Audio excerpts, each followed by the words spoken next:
안녕하세요. 오늘 교회 성도 여러분, 행복한 가정을 위한 상담 및 코칭 전략. 이제 우리가 오늘 3강 첫 번째 우리 자녀 양육법에 대해서 이제 조금 전에 우리가 배웠다면, 지금 이 시간은 우리 자녀들과의 대화를 어떻게 해야 될 것인가.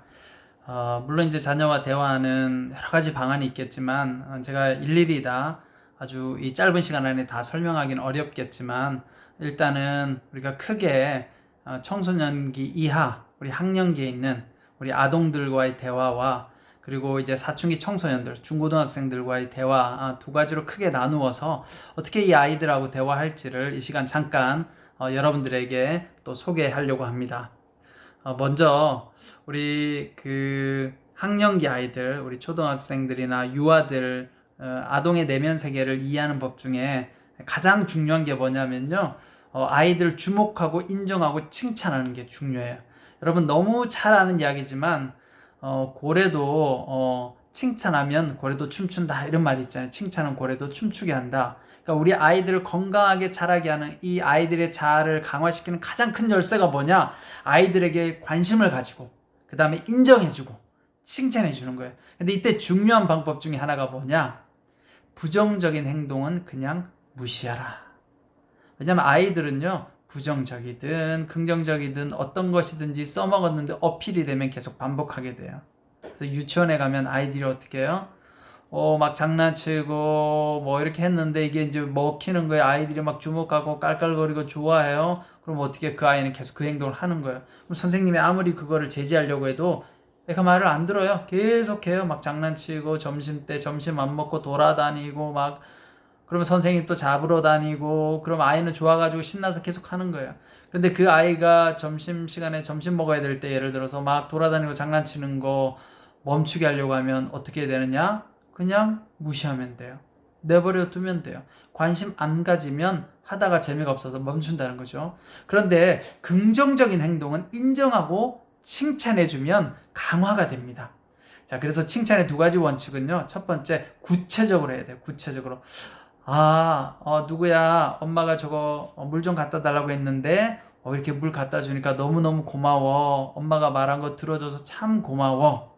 이렇게 구체적으로 칭찬하면 이 아이가 기억하고 있다가, 그 다음에 어떻게 해요? 엄마가 또 물 갖다 달라고 하면 예전에 칭찬받은 기억이 있으니까 그렇게 하겠죠.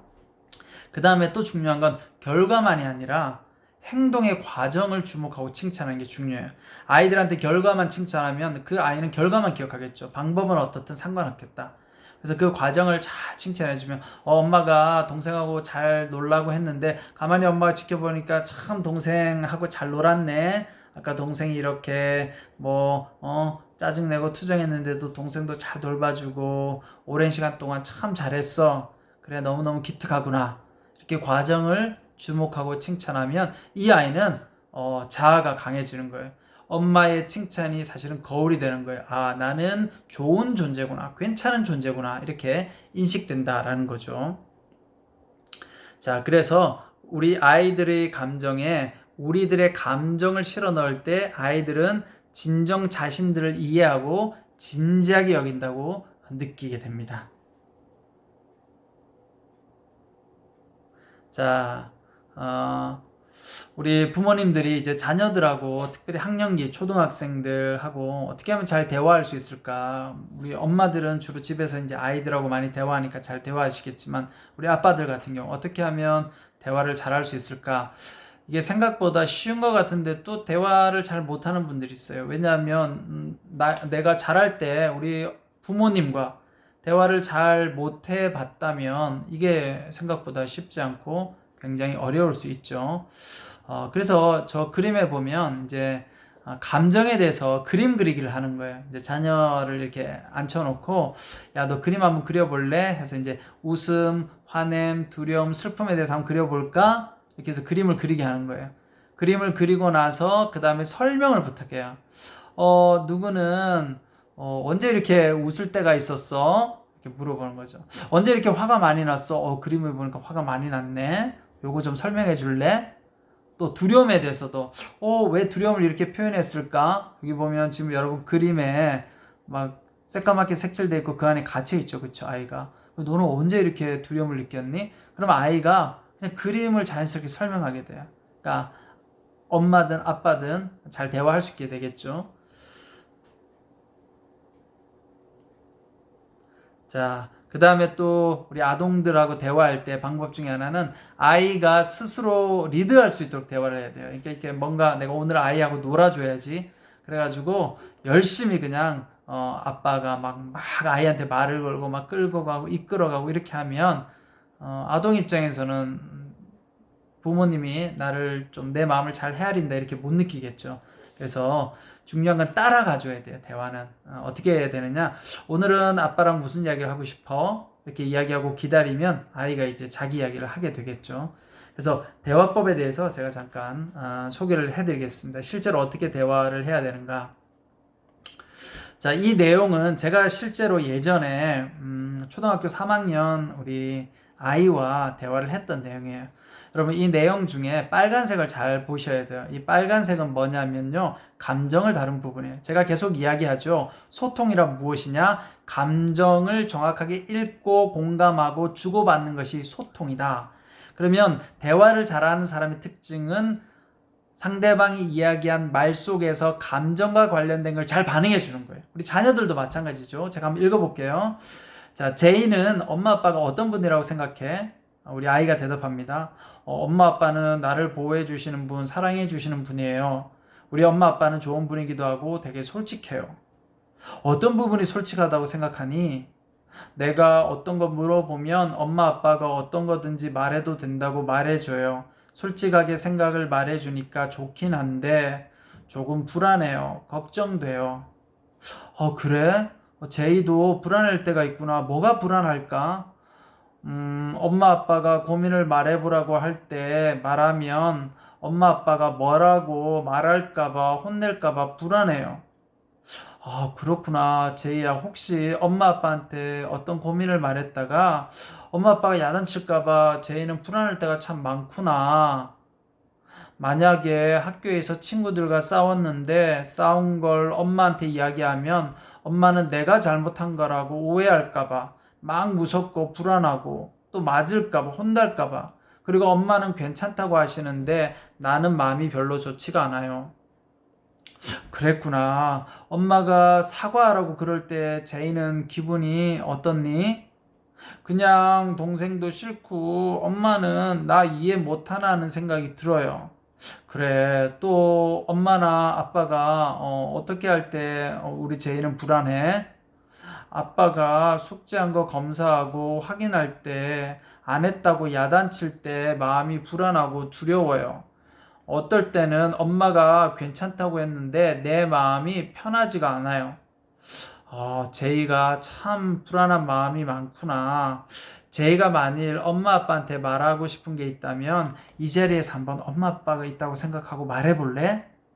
자, 제가 이렇게 이야기했더니 이 아이가 울먹거리다가 펑펑 울면서 이렇게 대답한 거예요. 엄마 아빠 동생하고 싸웠을 때는 그냥 넘어가 주시고 공부 못했을 때는 괜찮다고 다시 하면 된다고 위로해 주시고, 친구랑 싸웠을 때는 그냥 내가 잘못한 거는 그냥 엄마가 이해해 주시고 그냥 내 편만 더 들어주시면 좋겠어요. 여러분, 이 대화가요, 저하고 초등학교 3학년 여자아이의 대화였어요. 대화가 되죠, 그쵸? 왜 됐어요? 제가 이 아이한테 완벽하게 대화하진 않았지만 이 아이의 감정적인 단어를 잘 읽어서 계속 그 감정에 대한 내용을 제가 공감도 해주고 질문했기 때문에 그런 거예요. 이 부모님 좋은 부모님이었어요. 그럼에도 불구하고 이 아이가 봤을 때는 이 아이의 감정을 평소에 충분하게 다뤄주지 못한 거죠. 자, 이제 우리 청소년들하고 소통하는 방법에 대해서 또 잠깐 말씀을 나누겠습니다. 자, 첫 번째, 우리 청소년들, 이제 중학생들부터 청소년이 되죠. 첫 번째는 부모와 우리 아동 청소년은 무조건 친해야 됩니다. 나도 한번 생각해 보세요. 내 부모님과 나는 친했는가? 친했던 분들은 아이들하고 친할 수 있어요. 그런데 성장 과정에서 부모님하고 친하지 못했던 분들은 친하게 지내는 게 참 쉽지 않습니다. 왜냐하면 방법을 잘 몰라요. 그럼 배워야 되겠죠, 그렇죠? 두 번째는 대화할 때는 민주주의를 도입하라. 민주주의. 자, 여러분, 이건 너무너무 중요해요. 우리가 부모가 됐을 때 가장 잘못 알고 있는, 나도 모르게 하는 생각이 뭐냐면요, 자녀는 내 소유물이다. 그리고 부모는 자녀보다 높은 사람이다. 부모는 자녀에게 명령할 수 있고 자녀는 무조건 부모의 말에 순종해야 된다. 이게 뭐예요? 비민주적이죠. 그죠? 불평등 관계예요. 이 불평등 관계를 당연하다고 생각하고 유지하면 대부분의 자녀들은 상처받고 사춘기가 되면 이제 반항하게 되어져 있어요. 여러분, 사춘기가 되어서 이유 없이 반항하는 자녀는 없습니다. 모든 자녀들의 반응은 내가 만든 결과물입니다.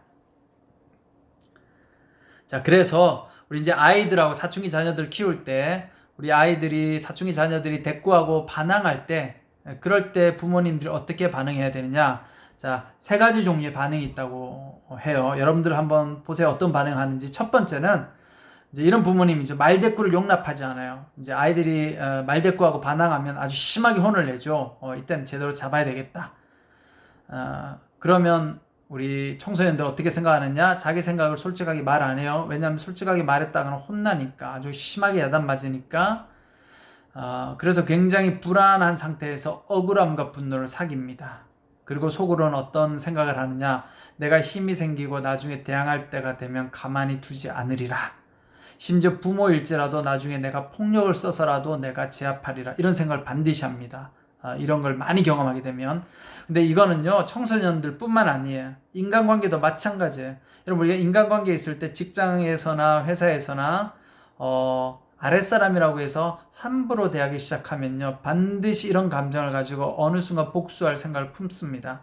그러니까 중요한 건요, 절대로 상하관계, 위력을 사용해서 상대방을 제압하면 언젠가는 나한테 돌아온다라는 걸 꼭 알고 계셔야 돼요. 자, 두 번째는 대들었을 때 아이들이 부모님이 막 어쩔 줄 몰라서 당황해하는 거예요. 왜냐면 깜짝 놀랐죠, 그렇죠? 어떤 부모님들 중에는요, 놀라가지고 위축되는 부모님도 있고 겁먹는 부모님도 있어요. 그런데 그런 모습을 보여주면, 혹은 아이가 막 화를 내고 대들거나 때를 쓰면 거기에 반응해주는, 맞춰주는 부모님들이 있어요. 그러면 그건 어떻게 되느냐? 아이가 이런 생각을 하게 되겠죠. 내가 되돌아보니까 저 호랑이 같은 부모님이 꼼짝 못하네. 잘 됐다. 이제 다음에는 좀 더 내가 원하는 대로 밀어붙여야지. 이건 뭐 청소년뿐만 아니라 유아들도 이런 생각을 합니다. 그래서 부모님들이 일관성이 없이, 원칙 없이 아이가 막 심하게 땡깡 부릴 때 갑자기 어느 순간 받아준다든지, 또 어느 날은 땡깡 부릴 때 안 받아준다든지, 이렇게 하면 어떻게 돼요? 그러면 집착형 불안정 애착으로 아이가 바뀌게 되겠죠. 자, 그럼 세 번째, 이렇게 반응해야 돼요. 아이가 대꾸하고 반항하면, 우리 애가 이제 성장해서 자기 생각이 생겼구나. 그리고 우리 아이도 자기 주장을 할 수 있는 나이가 되었구나.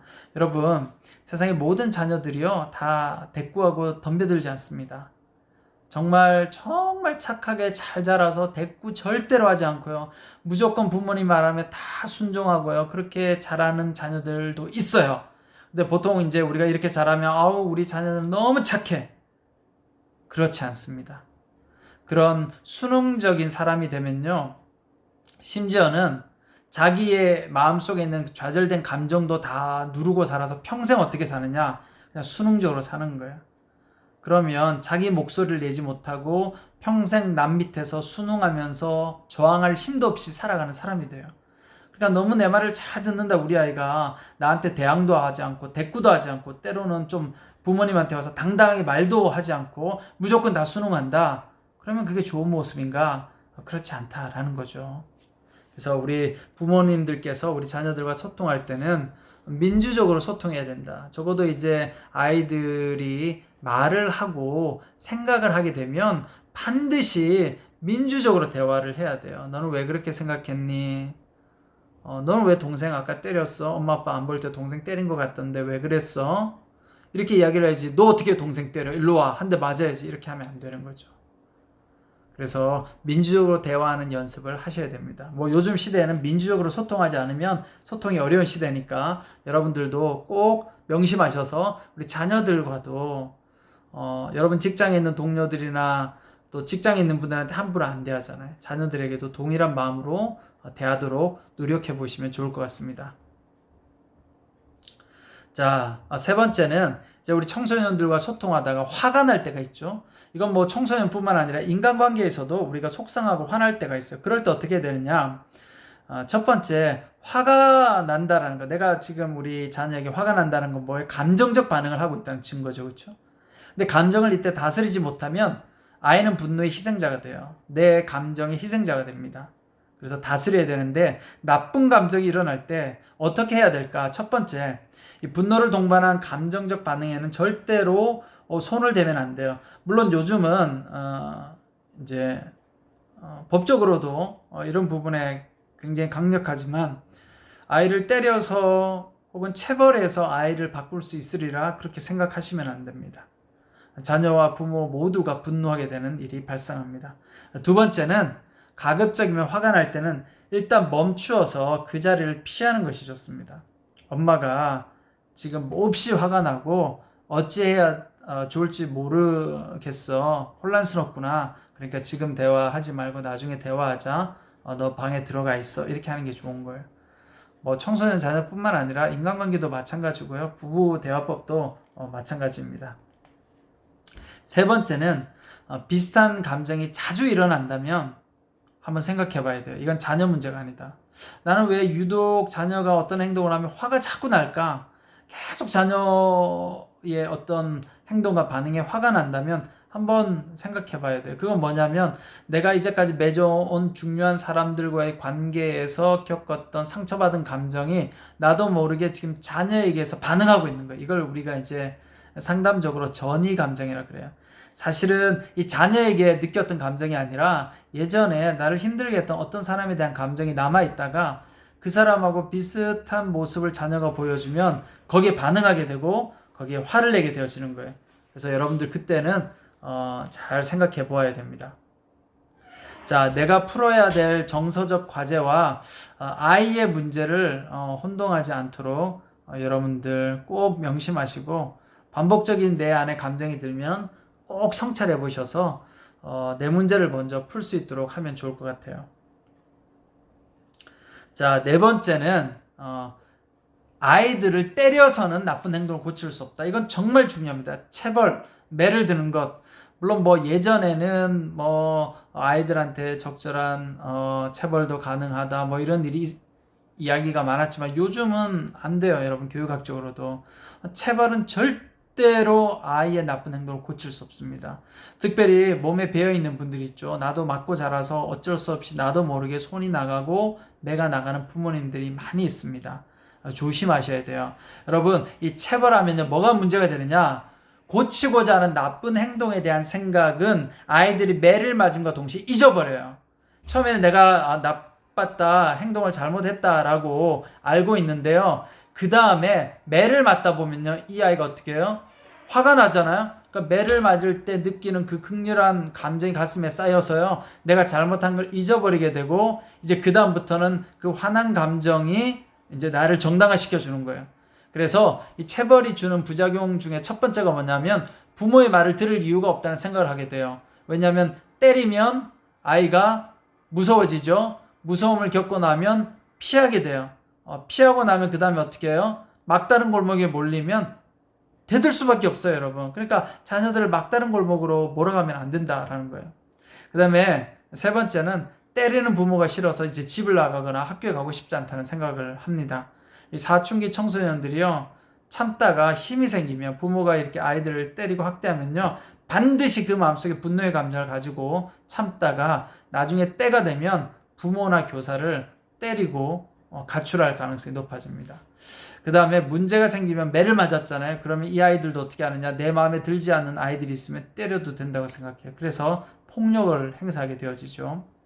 여러분 우리가 숙제하는 거, 피아노 치는 거, 학교에 남아있는 거 이런 신나야 할 행동들을 처벌해서 가르치려고 하면 그것은 나쁜 기억으로 남게 되어지고 결코 행동 변화를 가져올 수 없다라는 거 꼭 명심하시기 바랍니다. 자, 그 다음에 청소년과 소통하는 방법, 공정하고 예측 가능한 절차를 도입해야 돼요. 여러분 이건 너무너무 중요해요. 아이들이 혼나도 부모님이 화를 내도요 예측이 가능하면 부모님의 말을 들어요.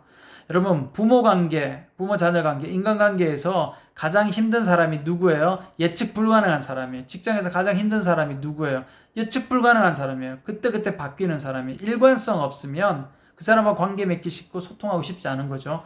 예를 들어서 많은 부모님들이 잘못하고 있는 것 중에 하나가, 이제 아이가 뭘 잘못하면 어떻게 해요? 일방적으로 벌을 가요. 한 달간 휴대폰 사용 금지, 컴퓨터 사용 금지, 게임 금지 이렇게 합니다. 그러면 어떻게 돼요? 아이들은 한이 남아요. 나한테 변론할 기회를 주지 못했잖아요. 그래서 한이 남게 돼요. 그래서 부모가 과한 과제를 내거나 요구 조건을 제시하면 안 돼요. 예를 들어서 아이들 요즘 인터넷 문제로 어려움이 많잖아요. 인터넷 게임 많이 하잖아요. 그럼 부모님들이 보통 약속해요. 오늘 하루 2시간만 한다.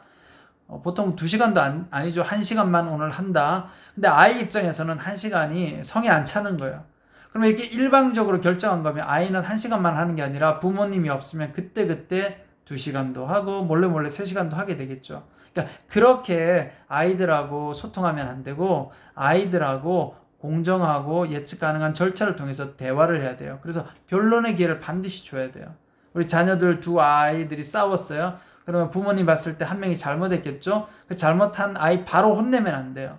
불러다가 똑같이 재판하듯이 둘 다 변론 기회를 줘야 돼요. 그리고 변론 기회를 주고 다 들어주고 나서 각자의 속상함과 억울함의 감정도 다 반응해주고 나서 그 다음에 어떻게 해요? 절차에 따라서 그러나 잘못했으니까 이 부분은 벌을 받아야 되겠지 라고 하면 아이가 그 다음부터 어떻게 잘못을 해도 부모가 정상적인 과정을 거쳐서 내가 왜 이런 반응을 했는지를 들어주겠지? 그럼 그 이야기를 하고 나서 나도 벌을 받으면 돼. 그러니까 아이가 거짓말하지 않고 당당할 수 있는 거죠. 자, 부모의 판정이 때로는 조금 공정하지 않을 것 같더라도 아이들은 어떻게 해요? 부모님의 노력을 반드시 인식합니다. 자, 사춘기 청소년들과는 적절한 거리를 둘 필요가 있어요. 부모님들 중에는요, 너무 자녀들을 어떻게든 잘 키워야 되겠다 싶어서 막 개입해가지고 모든 걸 다 해주려고 해요. 이런 부모를 요즘 말하는 신조어가 있죠. 헬리콥터맘. 마치 헬리콥터처럼 와가지고 그냥 자녀를 실어서 그냥 타타타타 날아가가지고 모든 걸 다 해주는 거예요. 근데 그렇게 하면 안 되고, 우리 사춘기 아이들은 적절한 거리를 원해요. 그럼 그 거리를 침범하지 말고 그 거리를 두는 것이 아이들과의 관계에 도움이 됩니다.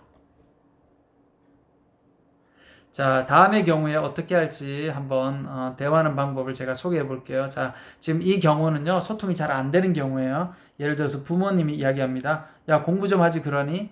자녀가 대답해요. 이래라 저래라 하지 마세요. 제가 다 알아서 해요. 이놈 봐라. 어디서 말대꾸야? 네가 언제 알아서 한 적 있어? 그리고 엄마한테 그게 무슨 되먹지 않은 말버릇이야? 그러게 누가 관심 가져달라고 했어요? 뭐야 이놈의 자식, 오늘 너 죽고 나 죽자. 여러분, 이런 대화가 참 많이 있죠. 그럼 어떻게 대화를 해야 되겠어요? 이렇게 한번 해보십시오. 누가 관심 가져달라고 했어요? 그래, 네 말도 일리가 있구나. 내가 참견하는 것처럼 느껴질 수도 있지. 그런데 그렇게 말을 독하게 하면 듣는 엄마가 너무 속상하단다. 엄마의 감정을 보여줬어요. 그러면 자녀도 내가 알아서 할 텐데 엄마가 잔소리하니까 그렇죠. 그래, 녀석 참 신통하게 말은 참 잘하네. 그래, 알아서 한번 해볼래? 도움이 필요하면 엄마한테 이야기해. 그럼 엄마가 도와줄게. 이렇게 이야기하면 우리 자녀는 부모님이 내 감정을 이해하는구나. 그래서 억울한 감정이 배이지 않게 되었습니다. 자, 요 영상 잠깐만 보실래요? 아이들이 부모님들이 많이 다툴 때 사실 그걸 보기 싫어서 극단적으로 이제 표출하는 행동이 가출하는 것이거든요. 네. 그런데 이제 가출하는 이유 중에 부부 싸움하는 부모님보다 더 나쁜 이유가 있어요. 그게 뭐냐면 부모님과 말이 안 통하는 거. 그러니까 불통하는 부모님이죠. 그럴 때 아이들이 가장 사실은 힘들어하고 가출하게 됩니다. 아이들 네, 여러분 영상에 보신 것처럼 우리 아이들이 정말 힘들어하는 건 불통할 때. 불통이 뭐예요? 소통이 안 되는데, 소통이 안 된다는 건 내 감정을 헤아리지 못할 때, 일방적으로 내 감정을 무시할 때, 그럴 때 아이들은 집을 나간다고 합니다. 여러분, 우리 10대 아이들이 집을 나가는 이유가 뭐냐? 부모님들은 아이들이 스스로 나갔다라고 생각하지만 실제로 그렇지 않아요. 이 아이들은 쫓겨나간 거예요. 그리고 학대로부터 도망가게 되는 거예요. 가출의 최고 이유가 뭐예요? 조금 전에 제가 이야기했던 것처럼 부모와 대화가 안 될 때, 또 부모 혹은 학교의 강압적인 제한과 규칙이 있을 때. 여러분, 그래서 절대로 자녀들하고요 규칙을 정할 때는 일방적으로 정하시면 안 돼요.